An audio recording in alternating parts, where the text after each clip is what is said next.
Question number 1, the Right Honourable Winston Peters. Speaker, this question is to the Prime Minister and asks, does he stand by all his statements? If so, why? Right Honourable Prime Minister. So yes, because I believe them to be correct at the time they were made. Supplementary question, Right Honourable Winston Peters. Does he stand by his statement that he would, and I quote him, hate to see New Zealanders as tenants in their own country, end of quotes? If so, why did his government so avidly support Shanghai Pension's group purchase of farms in the central North Island and now 10 dairy farms south of Kaikoura in Northland? Right Honourable Prime Minister. In answer to the first part of the question, yes. Supplementary question, the Right Honourable Winston Peters. Oh, his big ears again. He lost to Northland pretty bad. Order. Order. Just to answer. I'm so surprised to hear him arguing. Order. Yeah. I'm going to invite the member to stand and ask a supplementary question. That's what I'm trying to do. Supplementary question. Supplementary question, Right Honourable Prime Minister, why has his government encouraged China to control so much of New Zealand's dairy infant formula from production testing through to marketing and sale of New Zealand's premium agricultural product? Right Honourable Prime Minister. Mr. Speaker, the position of the government isn't necessarily to encourage investment from anywhere, but to allow a framework which, if people want to invest, they're free to do so. They have to meet the conditions set out in the Overseas Investment Act. They have to be approved by the Overseas Investment Office.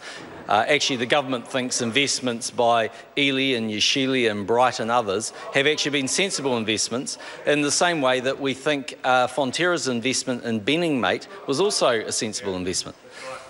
Supplementary question.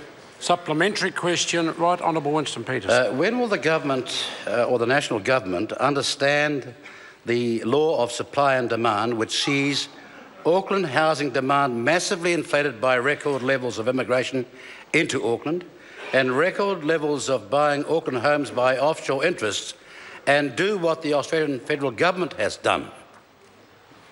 Right Honourable Prime Minister. Mr. Speaker, as I understand it, in Australia, what they've done is they've stopped, in theory, non-residents from buying existing properties. But in fact, actually, the actions of the Australian government over the weekend are essentially saying that those measures weren't working and required greater enforceability, a testimony why those things are very difficult to enforce. The second thing, Mr. Speaker, is that despite actually the steps the Australian government has taken, I'm pretty sure I'm right in saying that Sydney house prices have either risen at the same rate as Auckland's, but I actually think they've risen at a faster rate. Supplementary question. Supplementary question, Right Honourable Winston Peters. Don't all those answers add up to the fact that whilst making dog whistles before the general election about foreign ownership, this government has done absolutely nothing to stop it since? Right Honourable Prime Minister. Well, Mr. Speaker, there is foreign investment. If one looks at the table, funnily enough, I looked at one this morning, the bulk of that foreign investment actually comes from Australia.